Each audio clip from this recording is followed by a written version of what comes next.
الحمد لولیہ والصلاة علی نبیہ وعلی آلہ واصحابہ المتأدبین بآدابہ اما بعد فاعوذ باللہ من الشیطان الرجیم بسم اللہ الرحمن الرحیم قل للمؤمنین یغضوا من ابصارہم صدق اللہ العظیم۔ درود شریف۔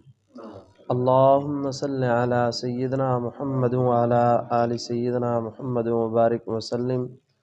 اللہم صل علی سیدنا محمد وعلی آل سیدنا محمد وبارک وسلم۔ اللہم صل علی سیدنا محمد وعلی آل سیدنا محمد وبارک وسلم۔ میں اور آپ خانقاہ کے ماہانہ ہفتے وار مجلس ذکر کی ترتیب میں جمع ہیں، اور خانقاہی نظام نے کوشش ہوتی ہے کہ ہر مجلس ذکر کے موقع پر کسی روحانی بیماری کی نشاندہی کر کے اس کے چھوڑنے کے لیے کچھ نہ کچھ معروضات آپ حضرات کے سامنے گوش گزار ہوں۔ آج کی اس مجلس ذکر میں بد نگاہی کے گناہ کے حوالے سے چند بنیادی باتیں وہ بیان کی جائیں گی۔ دعا فرمائیں کہ حق جل شانہ ہم سب کو ان باتوں پہ عمل کرنے کی توفیق نصیب فرمائے۔ بد نگاہی، بد نظری کا گناہ آج کے اس ماحول میں بہت زیادہ اس گناہ کے اندر میں اور آپ مبتلا ہیں، اور اگر یہ کہا جائے تو غلط نہ ہوگا کہ آج کے اس ماحول اور معاشرے میں بد نگاہی کے گناہ کے اندر تقریباً ہر انسان مبتلا ہے، خواہ وہ چھوٹا ہے یا بڑا، خواہ وہ امیر ہے یا کوئی غریب، حتیٰ کہ دنیا دار کے ساتھ ساتھ دین دار بھی اس گناہ کے اندر مبتلا ہیں۔ تہجد پڑھنے والے بھی بد نگاہی کے گناہ کے اندر مبتلا ہیں۔ مجالس ذکر میں جانے والے، مشائخ اور بزرگوں سے تعلق رکھنے والے، تسبیحات کرنے والے، ذکر اذکار کرنے والے، وہ بھی اس گناہ کے اندر مبتلا ہیں، خواہ وہ کسی درجے میں ہوں۔ کہیں یہ کہ نہیں میرے لیے یہ میری اولاد کی طرح ہے، کہیں یہ بہانہ نہیں یہ تو میرے لیے میری بہن کی طرح ہے، کہیں یہ بہانہ نہیں اس کی عمر تو میری والدہ کی عمر جتنی ہے۔ ان تمام بہانوں کو تراش کر کے کسی نہ کسی درجے کے اندر بد نگاہی کے گناہ میں ہر انسان مبتلا ہے۔ اور یہ بات یاد رکھیے کہ تصوف اور سلوک کی جو محنت ہے اس کا مقصد ہوتا ہے اپنی نفس کی اصلاح کرنا، اور یہاں پر نفس سے مراد بری خواہشات ہیں، ان کی اصلاح کر کے بری خواہشات کا شوق ختم ہو جائے، نیک خواہشات انسان میں پیدا ہو جائیں۔ یہ مقصد ہے تصوف اور سلوک کا، کہ بندے کو خیالات ہی اچھے آئیں۔ جیسے ہمارے مشائخ نے یوں فرمایا کہ مکروہات شریعت مکروہات طبیعت بن جائیں۔ جن چیزوں کو شریعت نے ناپسند کہا ہے ان چیزوں کو طبیعت بھی ناپسند کرنے لگے۔ اور نفس کی اصلاح کے راستے میں سب سے بڑی رکاوٹ یہ بد نگاہی ہے۔ نفس کی اصلاح کے راستے میں سب سے بڑی رکاوٹ بد نگاہی ہے، اور اس گناہ کے اندر آج ہمارے معاشرے کا ہر انسان مبتلا ہے۔ بد نگاہی کا حاصل یہ ہے کسی غیر محرم کو دیکھنا اور اس سے لذت حاصل کرنا، یہ بد نگاہی کہلاتا ہے۔ خواہ وہ زندہ کو دیکھ رہا ہو یا مردہ کو، دونوں برابر ہیں۔ خواہ وہ بالکل سامنے کسی غیر محرم کو دیکھ رہا ہو یا وہ کسی تصویر کے اندر دیکھ رہا ہو، دونوں برابر ہیں۔ بلکہ ہمارے مشائخ نے اس دور کے لحاظ سے فرمایا کہ آج جس دور سے میں اور آپ گزر رہے ہیں، اس دور میں کسی خاتون کا سامنے ہونا اتنا خطرناک ثابت نہیں ہوتا جتنا تصاویر جو ہے وہ خطرناک ثابت ہوتی ہیں۔ اور وہ تصاویر اخبارات کی صورت میں ہوں یا موبائل کی صورت میں ہوں، ان کے اندر فتنے کا زیادہ خطرہ ہے، اور آج بڑی کثرت کے ساتھ لوگ اس گناہ کے اندر مبتلا ہیں۔ نبی کریم صلی اللہ علیہ وسلم نے فرمایا کہ نظر شیطان کے زہریلے تیروں میں سے ایک تیر ہے، اور یہ حقیقت ہے، ایسا زہریلا تیر ہے کہ جہاں پر یہ نظر کا زہریلا تیر پڑ جائے اس کا عکس انسان کے سینے کے اندر آ جاتا ہے، اور جب عکس انسان کے سینے کے اندر آ جائے تو پھر اس انسان کا سکون برباد ہو جاتا ہے۔ ایسا آدمی نیکی کر رہا ہو، نیکی کرتے وقت بھی اس کے دل کے اندر گناہ کے جذبات ابھر رہے ہوتے ہیں، اس بد نگاہی اور بد نظری کی وجہ سے۔ جب بد نظری کی تو جس پر نظر پڑی اس کا عکس جب دل کے اندر آ گیا، ہمارے مشائخ نے فرمایا کہ بڑی خطرناک بات ہے کہ ایسا بندہ بیت اللہ کے اندر شب قدر کی شب ہو اور جمعرات کی شب ہو، ایسا بندہ بیت اللہ کے اندر سجدے کر رہا ہو تو اس کا ظاہر تو بیت اللہ میں اللہ کو سجدہ کر رہا ہے، لیکن اس کا دل اس وقت بھی اللہ کے علاوہ کسی اور کو سجدے کر رہا ہوتا ہے۔ یہ بد نگاہی کی نحوست ہے، اور روحانی اعتبار سے بد نظری اور بد نگاہی یہ انسان کو اندر سے توڑ کے رکھ دیتی ہے۔ میں اکثر یہ واقعہ عرض کیا کرتا ہوں، ہمارے بزرگوں میں ایک بزرگ گزرے سید زوار حسین شاہ رحمۃ اللہ علیہ، ان کے خلفاء میں ایک بزرگ گزرے ہیں حضرت میاں احمد رحمۃ اللہ علیہ۔ میاں احمد رحمۃ اللہ علیہ کے بارے میں کتابوں میں لکھا ہے، بڑی اچھی ان کی کیفیات تھی، بڑی زبردست قسم کی ان کے مراتب اور مقام تھے۔ وہ فرماتے ہیں کہ جب میں قرآن پڑھنے بیٹھتا تھا تو قرآن چھوڑنے کو دل نہیں کرتا تھا، اتنے مزے لے لے کر وہ قرآن پڑھتے تھے، اور جب وہ نوافل پڑھنے لگتے تو نوافل چھوڑنے کو دل نہیں کرتا تھا، دل کر ساری رات لگا رہوں اس میں، ذکر اذکار تسبیحات اور مراقبے میں بیٹھ رہے، اٹھنے کو دل نہیں کرتا تھا، بڑی اچھی کیفیات تھی۔ اللہ کی شان کے ایک دن یک دم یہ ساری کیفیات ختم ہو گئی، نماز پڑھنے کو دل نہیں کرتا، قرآن کی تلاوت کرنے کو دل نہیں کرتا، بڑے عجیب احوال، پریشان ہو گئے، اور پریشانی کے عالم میں سفر کیا اپنے مرشد کے ہاں، اور سید زوار حسین شاہ رحمۃ اللہ علیہ سے جا کے عرض کی کہ حضرت میری تو یہ حالت ہے، پہلے بڑی اچھی کیفیات تھی، بڑی اچھی ترتیب تھی، اور یکدم یہ ساری چیزیں ہی زائل ہو گئی، ختم ہو گئی، میں تو اس کی وجہ سے بڑا پریشان ہو گیا ہوں۔ تو سید زوار حسین شاہ رحمۃ اللہ علیہ نے اس سے کہا کہ بھائی آپ اپنی زندگی میں جائزہ لیں، آپ سے کوئی کبیرہ گناہ مسلسل ہو رہا ہے۔ وہ مسکرائے اور کہنے لگے کہ حضرت مجھے تو یہ یاد نہیں پڑتا کہ میں نے صغیرہ گناہ کب کیا تھا، چھوٹا گناہ میں نے کب کیا تھا، مجھے تو یہ یاد نہیں ہے، اور آپ فرما رہے ہیں کہ کبیرہ گناہ مجھ سے ہو رہا ہے۔ لیکن شیخ تھے، انہوں نے فرمایا بھی کہہ دیا ہے، اب یہ واپس آ گئے اپنی زندگی کا۔ حضرت نے فرمایا کہ یہ گناہ مسلسل ہو رہا ہے، اب اپنا جائزہ لیا کہ کہاں پر مجھ سے غلطی ہو رہی ہے۔ بتیرا سوچنے کے باوجود کچھ بات ذہن میں نہ آئی، کچھ دن گزرے، پھر پہنچے حضرت مجھ سے کوئی گناہ نہیں ہو رہا، اور واقعتاً اس امت میں ایسے لوگ گزرے ہیں جو گناہوں سے اس قدر بچا کرتے تھے، حضرت مجھ سے کوئی ایسا گناہ نہیں ہو رہا۔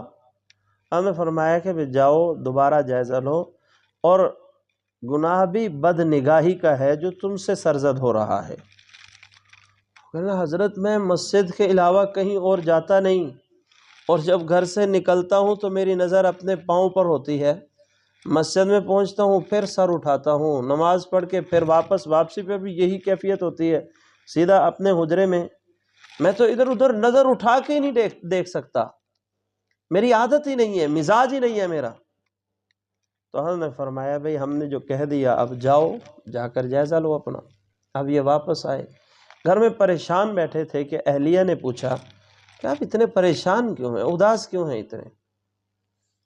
تو کہنے لگے، رو پڑے اور رو کے کہا کہ میری تو یہ حالت ہے، مجھ سے نیکی کرنے کو دل ہی نہیں کر رہا، میں بڑا پریشان ہوں۔ اور حضرت جی سے جا کر جب بات کی تو انہوں نے آگے سے یہ بات کہہ دی، جو گناہ مجھ سے سرزد ہی نہیں ہو سکتا، میرے اندر طاقت ہی نہ رہی گناہ کی۔ اور عجیب بات حضرت نے، اب میرے حضرت تو بڑے اللہ والے ہیں، وہ غلط تو نہیں کہہ سکتے۔ بیوی نے کہا اچھا آپ اطمینان رکھیں، میں تسلی کرتی ہوں۔ بیوی نے 1-2 دن کی تحقیق کے بعد آ کر کے کہنے لگی کہ حضرت آپ کے گھر کے اندر، چونکہ حضرت کی عمر زیادہ تھی، گھر کے اندر نواسیاں پوتیاں وہ کھیلتی تھی، تو محلے کی کچھ چھوٹی بچیاں وہ بھی کھیلنے کے لیے گھر آ جاتی تھی، وہ بھی ان کے ساتھ کھیلتی تھی۔ تو اس اہلیہ نے آ کر کے بتایا کہ محلے کی 1-2 لڑکیاں جو بچپن سے ہی ہمارے گھر کے اندر کھیلتی ہیں، میری تحقیق کے مطابق وہ 2 بچیاں جوان ہو چکی ہیں، اور آپ جب نماز پڑھ کے آتے ہیں جس طرح اپنی بیٹیوں کے سر پہ ہاتھ پھیرتے ہیں، انہیں بھی بیٹیاں سمجھ کے ہاتھ پھیر دیتے ہیں، بس اس کی نحوست کی وجہ سے ساری کیفیات ختم ہو چکی ہیں۔ جب جا کر رپورٹ دی تو حضرت نے فرمایا ہاں یہیں سے غلطی ہو رہی تھی آپ سے۔ اب خود اندازہ لگا لیجئے کہ جو اپنی نواسیوں پر، اپنی پوتیوں کے سر پر ہاتھ پھیرتا ہے اپنی بیٹیاں سمجھ کر، 7 محلے والیوں کے سر پر بھی بیٹیاں سمجھ کے ہی ہاتھ رکھتے ہوں گے، لیکن اس کی نحوست کا کتنا بڑا اثر پڑا کہ ساری کیفیات ختم ہو گئی۔ اب یہ پتہ اسے چلتا ہے جس کی کیفیات ہوں، جو ہو ہی ہماری طرح، جس کے اندر کچھ ہو ہی نہ، اس کو بد نگاہی سے روحانیت تو تباہ ہوتی ہے، یہ تو پکی بات ہے، لیکن اس کو پتہ نہیں چلتا۔ اور جس طرح مشہور ہے نا کہ نبی کریم صلی اللہ علیہ وسلم کے زمانے میں جب کوئی غیبت کی جاتی تو بدبو آتی تھی، تو علماء نے لکھا ہے کہ اس دور میں آتی تھی، اب کیوں نہیں آتی؟ اور میں اس دور میں کبھی کبھی غیبت ہوتی تھی۔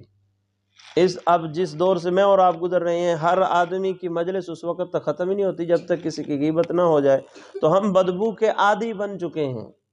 جب کوئی بندہ بدبو کا عادی بن جائے تو پھر اس کو بدبو محسوس ہی نہیں ہوتی۔ بالکل اسی طرح جب ہم بد نگاہی کے عادی بن چکے، ہماری روحانیت پہلے ہی تباہ اور برباد ہو چکی ہے، تو ہمیں اس سے کوئی خاص فرق محسوس نہیں ہوتا، حالانکہ ہم اپنا بہت بڑا نقصان کر رہے ہوتے ہیں بد نگاہی اور بد نظری کر کے۔ اور یہ بات یاد رکھیے، ولایت کے راستے کے اختیار کرنے میں سب سے بنیادی کردار بد نگاہی سے بچنے کا ہوتا ہے۔ اگر کوئی بندہ اللہ کا ولی بننا چاہتا ہے، سب سے پہلے اس کو اس پوائنٹ پر سوچنا پڑے گا کہ میں نے اپنے آپ کو 100% بد نگاہی اور بد نظری سے بچانا ہے۔ ہمارے قریب زمانے کے بزرگوں میں ایک بزرگ گزرے ہیں، حضرت شاہ حکیم اختر رحمۃ اللہ علیہ، ان کے خلیفہ مجاز ہیں، ابھی زندہ ہیں، بہاول نگر کے ہیں، مولانا جلیل احمد اخون غالباً ان کا نام ہے۔ ان کا میں نے بچپن میں بیان سنا تھا گڑھے موڑ میں، تو بیان میں انہوں نے فرمایا کہ میں نے ایک مرتبہ حضرت شاہ حکیم اختر رحمۃ اللہ علیہ سے عرض کی کہ حضرت مجھے کوئی مختصر سا جامع سا وظیفہ بتا دیں، میں وہ وظیفہ کروں اور اللہ کا ولی بن جاؤں، مجھے کچھ چھوٹا سا وظیفہ بتا دیں۔ تو حضرت نے اچھا اللہ والے بعض اوقات کوئی سوال کیا جائے خاموش ہو جاتے ہیں، جواب نہیں دیتے، تو اس میں بڑی حکمتیں ہوتی ہیں، تو وہ خاموش رہے، یہ سمجھ گئے۔ کچھ عرصہ گزرا، دونوں کی ترتیب بنی حج یا عمرے کے سفر کی، تو حضرت نے فرمایا کہ تم نے ایک سوال کیا تھا، تمہیں اس سوال کا جواب میں مکہ مکرمہ میں جا کر کے دوں گا۔ اب اسے یاد آیا کہ ہاں میں نے سوال کیا تھا کہ مجھے شارٹ کٹ ولی بننے کا راستہ بتائیں۔ تو ہم فرماتے ہیں سفر کیا، سفر کرنے کے بعد پہلے روضہ رسول پہ پہنچے، وہاں پر میں نے جب بات کی تو حضرت نے فرمایا کہ بھائی بیت اللہ کے غلاف کو پکڑ کے تمہارے اس سوال کا جواب دیا جائے گا۔ اصل میں اس طرح کا طریقہ اختیار کیا جاتا ہے بندے کے اندر چاہت پیدا کرنے کے لیے، تاکہ اور چاہت پیدا، اور جب بتایا جائے تو 100% اس پہ عمل کیا جائے۔ اب فرماتے ہیں کہ ہم جب مکہ مکرمہ میں آئے، حضرت نے غلاف کعبہ پکڑا ہوا تھا، مجھے دور سے پکارا جلیل، میں دوڑتا ہوا آیا، میں نے عرض کی جی حضرت، تو حضرت نے فرمایا تم نے سوال کیا تھا کہ میں اللہ کا ولی بننا چاہتا ہوں اور مجھے مختصر شارٹ کٹ راستہ بتا دیں، تو آج میں بیت اللہ کا غلاف پکڑ کر اللہ کی قسم اٹھا کے کہتا ہوں، اگر تم اللہ کے ولی بننا چاہتے ہو، صرف بد نگاہی کرنا چھوڑ دو، اللہ رب العزت تمہیں اپنا ولی بنا لے گا۔ بنیاد ہی یہاں پر ہے، بد نگاہی اور بد نظری آج جو ہے ہمارے معاشرے کو بالکل تباہ اور برباد کر چکی ہے۔ اس کی مثال ہمارے مشائخ نے انجیکشن کی لکھی ہے۔ جب انسان بازار سے گزر رہا ہو اور وہاں پر کوئی دوپٹے نظر آ جائیں نیلے پیلے، خانقاہوں کا ایک مزاج ہوتا ہے، وہاں پر ہر بات کھل کے کی جاتی ہے۔ ہمارے حضرت بہت وسعت والا ظرف رکھتے ہیں کہ وہ بہت ساری باتیں کھل کے نہیں کرتے، یہ ان کی مہربانی ہے، لیکن میں یہ چاہتا ہوں کہ یہاں پر ہر بات کھل کے کی جائے تو اس میں فائدہ زیادہ ہے، مجھے یوں محسوس ہوتا ہے۔ جب نیلے پیلے دوپٹے نظر آئیں تو دل کرتا ہے، دل کے اندر ایک دائیہ پیدا ہوتا ہے کہ میں دیکھوں۔ اب انسان کے پاس دو آپشن ہیں، جس طرح ایک بندہ بیمار ہوا، بیماری کے بعد اس کے پاس دو آپشن ہیں، یا تو انجیکشن لگوا لے، تھوڑی سی تکلیف ہوگی اور بیماری ختم ہو جائے گی، ہمیشہ کا سکون مل جائے گا۔ اگر اس نے تھوڑی سی تکلیف کو برداشت کر لیا تو ہمیشہ کا سکون فوراً مل جائے گا۔ لیکن اگر اس نے کہا کہ نہیں میں نے انجیکشن نہیں لگانا، بھائی مجھے درد ہوگی، اس نے کہا میں انجیکشن نہیں لگاؤں، اب اس وقتی اور تھوڑی دیر کی تکلیف سے اس نے اپنے آپ کو بچایا تو پورا ہفتہ اب بخار تو تنگ کرے گا۔ بالکل اسی طرح جب بازار سے گزر رہا ہو، بد نگاہی کا دائیہ شوق پیدا ہوا، اب دو آپشن ہیں، ایک یہ کہ نظر جھکا لو، وقتی تکلیف ہوگی کیونکہ شیطان زور جو لگا رہا ہے تو بھئی دیکھو دیکھو نظر اٹھاؤ اوپر۔ اب اگر شیطان کی بات مان لی تو وقتی لذت ہے، لیکن اس کے بعد ہمیشہ کی بے سکونی شروع۔ اب چلتے پھرتے اٹھتے بیٹھتے رات کو سوتے ہوئے بھی چین اور سکون نہیں، بس دل و دماغ میں یہی چیز گھوم رہی ہے۔ اور اگر اپنے آپ کو وقتی انجیکشن لگوا لیا، وقتی طور پر نظر پہ قابو پا لیا، ہمارے ایک استاد جی فرمایا کرتے تھے وقتی طور پر اتنا دیکھ لے بھئی رکشہ جا رہا ہے، اب دیکھنے کو دل کے نظر جھکا لو، جب وہ رکشہ مڑ گیا اس کے بعد خود دل کے اندر محسوس کرو گے کہ میں نے نہیں دیکھا اور اس نہ دیکھنے پر میں نے کتنا بڑا کارنامہ سر انجام دیا۔ اور واقعتاً اسی طرح ہوتا ہے۔ کبھی اس چیز کو محسوس کر کے دیکھو کہ دل کرے کہ میں دیکھوں اور بندہ نہ دیکھے، اس وقت ایک عجیب بندہ دل کے اندر راحت محسوس کرتا ہے، سکون محسوس کرتا ہے۔ ہمارے حضرت نے تو بڑی پیاری بات ارشاد فرمایا جب تمہارے دل کے اندر گناہ کا یعنی بد نظری کے گناہ کا دائیہ پیدا ہو اور تم کر سکتے ہو لیکن پھر بھی تم نے نظر کو جھکا لیا، ہمارے حضرت فرماتے ہیں کہ ہمارے مشائخ نے لکھا ہے اس موقع پر بندہ جو دعا قبول کرے گا اللہ اس کی دعا ضرور قبول کریں گے۔ جب بد نظری کا موقع ہو اور بد نظری انسان کر سکے لیکن صرف اس وجہ سے کہ اللہ نے منع کیا ہے میں نے نہیں دیکھنا، اس موقع پر بندہ جو دعا بھی اللہ سے مانگے گا اللہ اس دعا کو ضرور قبول کریں گے۔ یہ قبولیت دعا کا وقت ہوتا ہے، اس وقت سے انسان کو فائدہ حاصل کرنا چاہیے۔ آنکھ یہ اللہ رب العزت کی ایک نعمت ہے، اور یاد رکھیے کہ نعمت کا استعمال اگر صحیح کیا، کوئی بھی نعمت ہے اللہ رب العزت کی دی ہوئی، اگر اس کا صحیح استعمال کرو تو اجر ملتا ہے، غلط استعمال کرو تو گناہ ہوتا ہے، یہ ایک جنرل بات ہے۔ صحیح استعمال کرو اجر، والدین کو دیکھو محبت اور پیار سے، یہ صحیح استعمال ہے۔ اللہ کے حبیب صلی اللہ علیہ وسلم نے فرمایا مقبول حج اور عمرے کا ثواب ملے گا۔ خاوند بیوی کو دیکھ کر مسکرائے، بیوی خاوند کو دیکھ کر کے مسکرائے، اللہ کے حبیب صلی اللہ علیہ وسلم نے فرمایا کہ اللہ کی رحمت ان دونوں کو دیکھ کے مسکرا دیتی ہے۔ اور اگر اس کا غلط استعمال کیا جائے، نبی کریم صلی اللہ علیہ وسلم نے حضرت سیدنا علی المرتضیٰ رضی اللہ عنہ سے فرمایا کہ علی اگر تم نے بھی بد نگاہی کی تو تیرے نام اعمال میں بھی زنا جتنا گناہ لکھا جائے گا۔ حضرت علی سے اللہ کے حبیب صلی اللہ علیہ وسلم فرما رہے ہیں۔ یہاں پر ایک مسئلے کی بات بھی سنتے جائیں۔ ہمارے ہاں ایک مزاج بن چکا ہے دینی مسائل میں بھی مذاق اور استہزاء کا۔ مذاق کے لیے بہت سارے آپشنز موجود ہیں، ہمیں ان کو یوز کرنا چاہیے، دینی مسائل میں نہیں۔ مثال کے طور پہ ہمارے ہاں عام طور پر یہ کہا جاتا ہے بھئی خوبصورت چیز کو دیکھ کر سبحان اللہ کہنا چاہیے، لہذا میں سبحان اللہ کہنے کے لیے بعض اوقات بد نظری کر لیا کرتا ہوں کہ دیکھوں گا اگر چیز خوبصورت لگی تو سبحان اللہ کہہ دوں گا۔ یہ بہت بری حرکت ہے، ایسی بات زبان سے ہی نہیں نکالنی چاہیے۔ دینی مسائل میں استہزاء اور مذاق نہیں، کیونکہ روایات میں آتا ہے کہ ایسے لوگوں سے پھر اللہ بھی قیامت کے دن مذاق کریں گے۔ اللہ کہیں گے جاؤ جنت میں، لوگ بھاگ کے جا رہے ہوں گے، بھی ہماری بخشش ہو گئی، یک دم آڑ کر دی جائے گی، چلو جہنم میں، تم ہمارا وہاں مذاق اڑایا کرتے تھے، آج ہم تمہارا مذاق اڑا رہے ہیں۔ ذلیل ہو کے چیخو پکار کے ساتھ انہیں گھسیٹ کے جہنم میں ڈال دیا جائے گا۔ مذاق کرے گا، وہاں اس کے بدلے اللہ رب العزت اس سے لیں گے۔ تو آنکھ نعمت ہے، اگر اس نعمت کا صحیح استعمال کیا جائے تو اس پر اجر ہے، غلط استعمال کریں تو اس پر گناہ ملے گا۔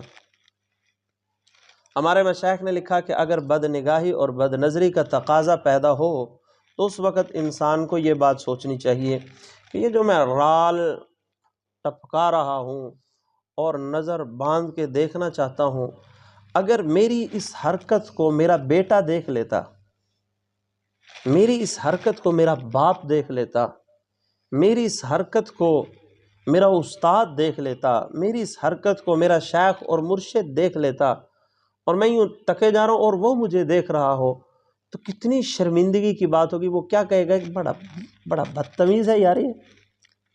تو انسان اگر یہ سوچے تو انسان کو غیرت آئے گی کہ بھئی اگر کوئی مجھے دیکھ، ویسے عام بچہ بھی دیکھ رہا ہو تو بندہ فوراً نظر، بچے کے سامنے ولی بننے کی بھرپور ایکٹنگ کرتا ہے کہ نظریں جھکا لیتا ہے۔ فرمایا کہ اگر استاد، شیخ و مرشد، والدین، اولاد کا، ماں باپ کا اتنا لحاظ ہے تو اللہ رب العزت کی ذات لحاظ کی سب سے زیادہ مستحق ہے۔ اللہ رب العزت کی ذات زیادہ مستحق ہے اس بات کی کہ اس ذات کا لحاظ رکھا جائے اور انسان اپنی نظروں کو جھکا کے رکھے۔ شیخ الاسلام حضرت مولانا مفتی محمد تقی عثمانی دامت برکاتہ العالیہ، ان کے شیخ اور مرشد تھے حضرت ڈاکٹر عبدالحی رحمۃ اللہ علیہ۔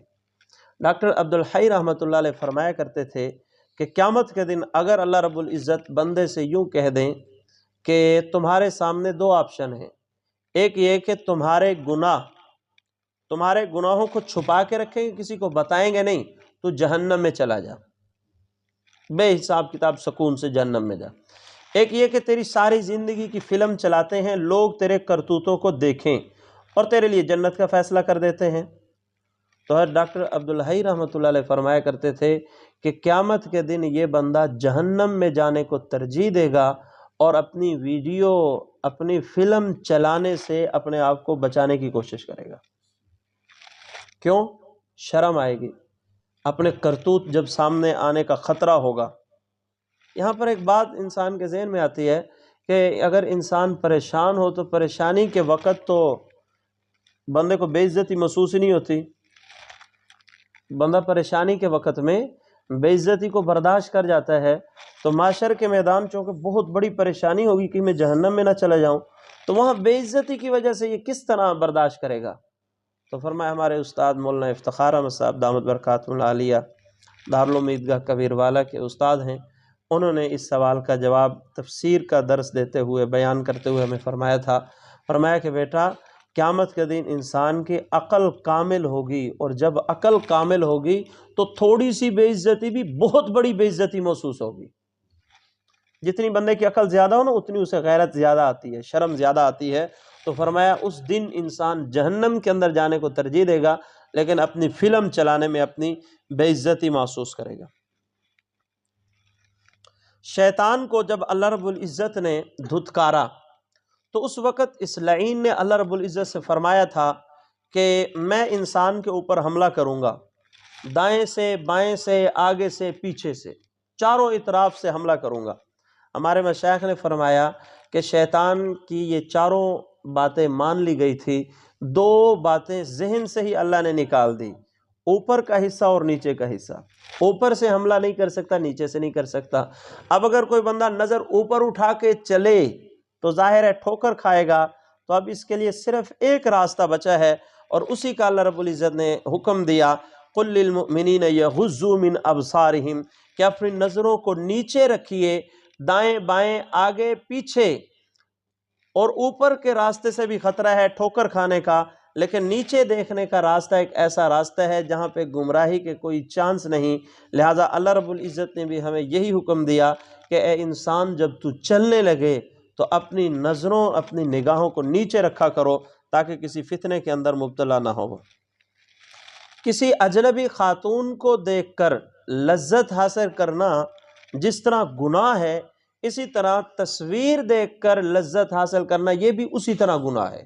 یہ دونوں برابر کے گناہ ہیں، کیونکہ کچھ چیزیں ایسی ہیں جو واضح محسوس ہوتی ہیں، کچھ چیزیں محسوس نہیں ہوتی۔ تو ظاہر عورت کو دیکھ کر، سامنے عورت کو دیکھ کر اگر انسان یہ حرکت کرے تو اس کا دماغ بھی اسے سگنل دیتا ہے کہ تو بہت برا کر رہا ہے، لیکن تصاویر کو دیکھنے کے بعد انسان کا دماغ اسے سگنل نہیں دیتا، بلکہ شیطان مکمل طور پر انسان کو گھیر لیتا ہے۔ تو یہ مسئلے کی بات یاد رکھیے کہ جس طرح سامنے کسی اجنبی کو دیکھنا گناہ ہے، اسی طرح اس کی تصویر دیکھ کر لذت حاصل کرنا یہ بھی اسی طرح گناہ ہے۔ ہاں، ایک بات یہاں پر نوٹ کر لیں کہ ایک ہے انسان بیٹھا ہے، کسی کا خیال انسان کے ذہن میں زبردستی آ گیا، اس میں گناہ نہیں ہے، لیکن اگر اس جو خیال آیا اس خیال کے پیچھے چل پڑا تو یہ کبیرہ گناہ ہے۔ نوجوان اس بات کو خاص طور پر نوٹ کریں، اگر کسی خاتون یا لڑکی کا ذہن میں خیال زبردستی آ گیا، یہ تو اختیار میں نہیں ہے، چھڑک دینا چاہیے۔ اس خیال کے آنا یہ گناہ نہیں ہے۔ ہاں، یہ کیوں آیا اس کی وجہ کا گناہ ضرور ہے، بد نظری نہ کرتے تو خیال نہ آتا، لیکن اگر خیال آ گیا تو چھڑک دیں، گناہ نہیں ہوگا۔ لیکن خیال آیا، پھر بیٹھ گئے سکون سے، تانے بانے رلا کے ملا کے پھر پوری ایک فلم اپنے ذہن میں چلا دی، اس کا مستقل گناہ ہے۔ اور آج کا معاشرہ اس گناہ کے اندر بہت زیادہ مبتلا ہے، بلکہ ایک شاعر نے ایک شعر لکھا ہے، مجھے یاد نہیں ہوتے، بہت عرصہ پہلے وہ شعر پڑھا تھا، اس کے اندر جس کا مفہوم یہ تھا کہ یہ تو اللہ کی مہربانی ہے کہ اللہ نے خیالات بنائے ہیں، اگر خیالات نہ ہوتے تو شاید ہمیں خودکشی کرنی پڑتی، کہ خیالات میں بیٹھے بیٹھے سب کچھ کر لیتے ہیں، چلو اس میں وقت پاس ہو جاتا ہے، خیال نہ ہوتے تو شاید ہمیں خودکشی، یعنی اتنا نوجوان معاشرہ اس گناہ کے اندر مبتلا ہو چکا ہے۔ تو خیالات آئیں تو فوراً اس کا طریقہ کار ہے، جس جگہ پہ بیٹھے اس جگہ کو چھوڑ دیں، کسی کام کے اندر مصروف ہو جائیں، خاص طور کسی نیک کام میں مصروف ہو جائیں۔ دل و دماغ میں جب یہ بھوت چڑھتا ہے تو بہت شدت کے ساتھ اس کا بڑا سخت قسم کا حملہ ہوتا ہے۔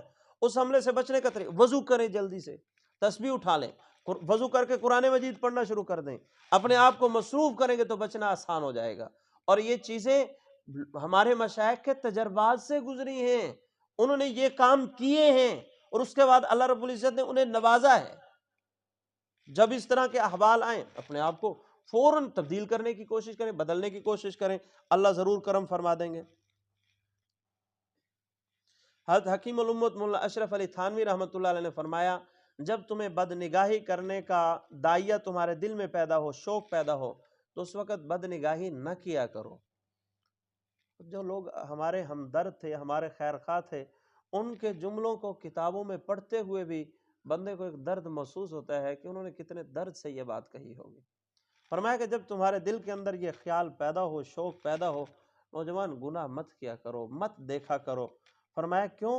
یہ نہ دیکھنے کی جو تکلیف ہے، نہ دیکھنے کی جو تکلیف ہے، اللہ کی قسم اس کا کروڑواں حصہ، بلکہ جہنم کا کروڑواں حصہ تکلیف کا، اربواں حصہ تکلیف کا بھی یہ تکلیف نہیں ہے۔ جہنم کی تکلیف اس سے کروڑہ گنا زیادہ تکلیف ہے، بلکہ آگے آخر میں فرمایا ان دونوں کو نسبت ہی نہیں دی جا سکتی، ان دونوں کا آپس میں موازنہ ہی نہیں کیا جا سکتا کہ جہنم کی تکلیف کتنی سخت ہے۔ تو نظر کا جھکا لینا تو بڑا آسان ہے اگر جہنم کی تکلیف کو دیکھا جائے تو۔ اب بچنے کے لیے کیا کرنا چاہیے؟ شیخ الاسلام حضرت مولانا مفتی تقی عثمانی دامت برکاتہ العالیہ نے فرمایا، بد نظری کے گناہ سے بچنے کا آسان ترین نسخہ یہ ہے کہ دو کام کرو۔ نمبر 1 رجوع اللہ، اور نمبر 2 ہمت، جتنی ہو سکتی ہے اتنی تو کرو۔ یہ دو کام اگر انسان کر لے تو بچنا بالکل آسان ہے۔ سیدنا یوسف علیہ السلام کو جب زلیخا نے اپنی طرف گناہ کی طرف متوجہ کیا تھا، حضرت یوسف علیہ السلام نے 2 ہی کام کیے تھے۔ ایک دعا مانگی، معاذ اللہ، اللہ کی پناہ، یا اللہ تو میری حفاظت فرما، میں کیا کروں، اس نے دروازوں کو ہی تالے لگا دیے، نکلنے کا کوئی راستہ ہی نہیں ہے۔ ایک انہوں نے یہ کام کیا، اللہ سے مدد مانگی۔ دوسرا یہ سوچا کہ یہاں دروازے تک بھاگ کے جانا میرے اختیار میں ہے، میں تو اپنی استطاعت کے مطابق بچوں نا۔ تو اب جب حضرت یوسف علیہ السلام دوڑے تو اللہ کی مدد نہیں اتری کیا ان کے لیے؟ جو خدا اس وقت تھا وہی خدا اب ہے۔ حضرت یوسف علیہ السلام دوڑے، دروازے تک جب پہنچے تو تالا بھی ٹوٹ گیا، کنڈی بھی کھل گئی، اور یوسف علیہ السلام سکون کے ساتھ آگے دوڑتے گئے۔ ہمت جتنا وہ کر سکتے تھے انہوں نے اتنا کیا۔ اور سیدنا یونس علیہ السلام نے مچھلی کے پیٹ کے اندر رجوع اللہ، اللہ رب العزت سے مانگا کہ اللہ ان اندھیروں سے نکال، اگر کبھی مجھے اور آپ کو بھی اندھیروں سے، گناہوں کے اندھیروں سے واسطہ پڑ جائے، ہر طرف سے گناہوں کا جال ہمیں گھیر چکا ہو اور کوئی بظاہر نکلنے کا راستہ نظر نہ آ رہا ہو، تو ہمیں بھی ضرورت ہے ہم اللہ رب العزت کی طرف رجوع کریں، اللہ رب العزت سے مانگیں، تو اللہ رب العزت ہماری ضرور حفاظت فرمائیں گے اس گناہ سے۔ اور جو دعا کی جائے، دعا کی قبولیت کی کچھ طریقہ کار ہیں اللہ رب العزت کے ہاں۔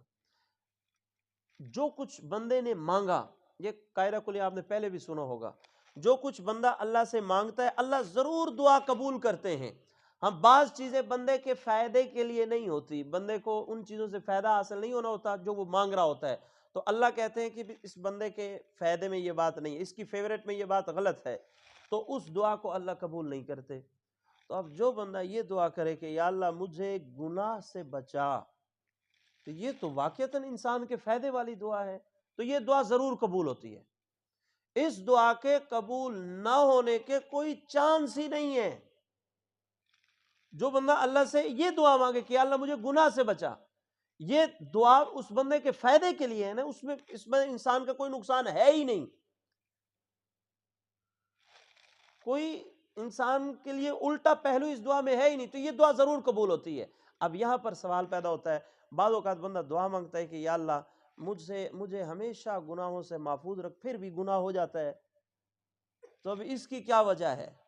اور یہ ہوتا ہے، ہمارے مشائخ نے لکھا کہ اس کی وجہ یہ دعا قبول ضرور ہوتی ہے کہ یہ بندہ گناہوں سے بچ جاتا ہے، لیکن پھر بھی گناہوں کا ہو جانا، فرمایا کہ اس دعا کا کثرت کے ساتھ مانگنا، اس کے بعد جو انسان سے گناہ ہوتا ہے، یہ گناہ ہوتا ہی اس وجہ سے ہے کہ اس گناہ کے بعد بندے کو رونا زیادہ آتا ہے، اس گناہ کے بعد بندے کو اللہ سے توبہ کرتے ہوئے ایک ایسی کیفیت نصیب ہو جاتی ہے کہ شاید اگر یہ گناہ نہ کرتا تو اس انداز میں نہ رو سکتا، یہ گناہ نہ کرتا تو شاید اس انداز میں اللہ رب العزت کے سامنے عاجزی اور انکساری کا اظہار نہ کر پاتا۔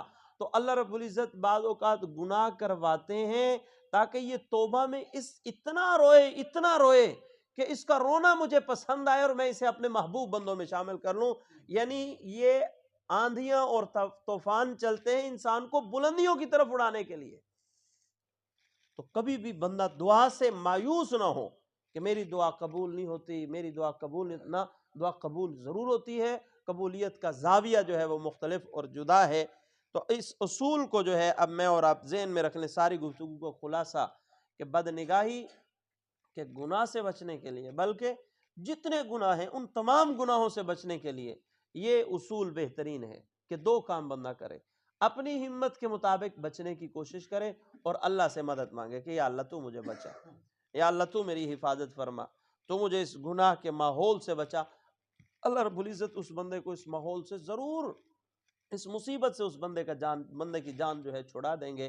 اب ساری گفتگو کا خلاصہ، بدنگاہی ایک کبھی بری حرکت ہے، اللہ رب العزت کے ہاں گھٹیا حرکت ہے، اس حرکت سے مجھے اور آپ کو بچنے کی ضرورت ہے۔